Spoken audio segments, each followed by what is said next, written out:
যখন বাড়ি কারেন্ট আসবো তখন নিচে নামি, যখন বাড়িতে লোকজন আসে তখন আমি করে যাই। রূপপিয়া প্রেমের গল্প আমরা অনেকেই শুনেছি, কিন্তু এমন ঘটনা বাংলাদেশের দ্বিতীয়টি ঘটেছে কিনা তা নিয়ে অনেকেই সন্দিহান। ভাবুন তো, একজন মানুষ দিনের পর দিন লুকিয়ে আছে তার প্রেমিকার ঘরের ভেতরেই।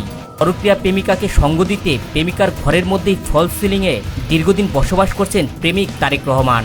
এমন ঘটনা সামনে আসায় সবার চোখ যেন কপালে। ভালোবাসার অদ্ভুত এক দৃষ্টান্ত নাকি ভয়ঙ্কর এক ভুল সিদ্ধান্ত? প্রেমিকার ঘরের সিলিংয়ের উপর টানা কয়েকদিন অবস্থান করে শেষ পর্যন্ত স্থানীয়দের হাতে নাতে ধরা পড়ে রীতিমতো আলোড়ন সৃষ্টি করেছেন তারেক নামের এই যুবক। ঘটনাটি ঘটেছে মেহেরপুর জেলার গাইনী উপজেলার মঠমুড়া ইউনিয়নের মোহাম্মদপুর পশ্চিমপাড়া গ্রামে। 1 বছর আগেও আমার সাথে চলে গেছিল, যাই বিয়ে হয়েছিল আমাদের। 15 দিনের মাথায় তারপর পারিবারিকভাবে ছাড়াছাড়ি হয়ে যায়। এটা কতদিন আগে? 1 বছর আগে আমার সাথে যাওয়ার পরে 15 দিন ছিল। 15 দিন থাকার পরে মনে করেন ছাড়াছাড়ি হয়ে যায় পারিবারিকভাবে। আবার তারপরে আবার মনে করেন যে যোগাযোগ হয়ে যে কথাবার্তা আসলে। এই ঘটনা প্রকাশ্যে আসার পর পুরো এলাকা জুড়ে সৃষ্টি হয়েছে আলোচনা আর সমালোচনা। এখন প্রশ্ন হলো, একই স্থানে লুকিয়ে থেকে কিভাবে চলতো তার সবকিছুই। চিন্তা করেন, লোকে তো আপনার বাড়ি থেকে পাইছে, বাইরে তো পাই নাই। বাড়ি থেকে পালিয়ে গেছে, যদি মাঠ থেকে ধরে নিয়েছে। আর বাড়ি স্থানীয় সূত্রে জানা যায়, যেখানে তারেক রহমান লুকিয়ে থাকতেন সেটি ছিল ফলস সিলিং এর উপর ছোট্ট একটি জায়গা। অবিশ্বাস্য হলেও সত্য, সেই ছোট্ট জায়গাটিতেই তিনি প্রায় একটি অস্থায়ী বাসস্থানে পরিণত করেছিলেন, যেখানে স্থানীয়রা খুঁজে পায় কাঁথা, বালিশ, খাবারের প্লেট, বিস্কুট, বোতল সহ একজন মানুষের দৈনন্দিন ব্যবহারের যা কিছু প্রয়োজন তার সবকিছুই। ও আমার মেয়ের জীবন নষ্ট করছে। আমি বুঝছি আমার যা হয়েছে জীবনে শেষ। আমি মানুষের কাছে যাই, দাম পানি কুকুরের সর্বনাশ, আমার সম্মান নাই। আমার মেয়ের ভবিষ্যৎ নষ্ট করিসনি, তোর আমি পাত হচ্ছে। মেয়ের জীবন নষ্ট করিসনি, আমি দেখতে পাবো বলেও চাতালের ওপরে এসে নিজে থাকলে তো আমি দেখতে পেতো। স্থানীয়রা বলছে, পরিবারের সবার চোখ ফাঁকি দিয়ে প্রক্রিয়া প্রেমিকা সময় মতো খাবার দিয়ে আসতেন।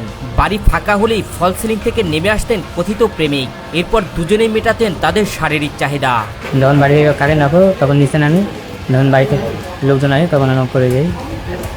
উপরে কোন জায়গায়? চাকালের। এখন তো দাবি কি?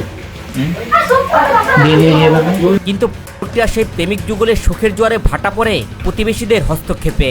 দিনের বেলা শারীরিক সম্পর্কের সময় প্রতিবেশীরা আওয়াজ শুনে তাদেরকে অনুসরণ করে।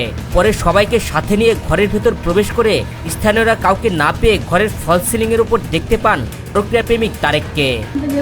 জীবন দিতে আমি কি করবো ঠিক নাই। আমার জীবন শেষ, আমাকে শেষ করছে। আমার মেয়ের জীবন শেষ করছে, আমার জীবন শেষ করছে। এর জন্য তো আপনিও দায়ী। না, আমি দায়ী না। আচ্ছা, ওর যে খলিশাগুলি বিয়ে হয়েছিল, ওর সাথে আপনার কথা হয়েছিল সিম কার্ডে, মোবাইলে বলেন তো এটা? হ্যাঁ, আমি বলতে চাইছিলাম যে আমার সংসার আছে, আমার মেয়ে আছে, তোর স্বামী আমাকে ফোনে বিরক্ত করে, কিন্তু আমি ভুলে পরিবেশ করে উঠতে পারিনি। কখনো গালাগালি শুরু করতো। আমি বলতে চাইছিলাম যে আমার সংসার আছে, আমার মেয়ে আছে, আমার স্বামী আছে। গৃহবধূর বক্তব্য অনুযায়ী প্রায় 5 বছর আগে বাড়িতে গ্রিল ও রঙের কাজ করতে এসেছিলেন তারেক। সেখান থেকেই তাদের পরিচয়। কাজের সূত্রে প্রেমিক তারেকের কাছে তার ফোন নম্বরও ছিল। পরে সেই নাম্বারে বিভিন্ন সময় ফোন করে এই গৃহবধূকে উত্তপ্ত করতেন তারেক। বিষয়টি নিয়ে তারেকের পরিবারকে জানানো হয়েছিল বলে দাবি করেন এই গৃহবধূ। ও কি কাজ করতে আসছিল আপনার বাড়ি 5 বছর আগে? দাদা পাশে ছিল, গ্রিলের দরজা, রং দিয়ে। এদিকে হাতে নাতে ধরা পড়ার পর স্থানীয়রা তাদের বিয়ে দিতে চাইলে এই গৃহবধূ প্রক্রিয়া প্রেমিককে বিয়ে করতে অস্বীকৃতি জানান।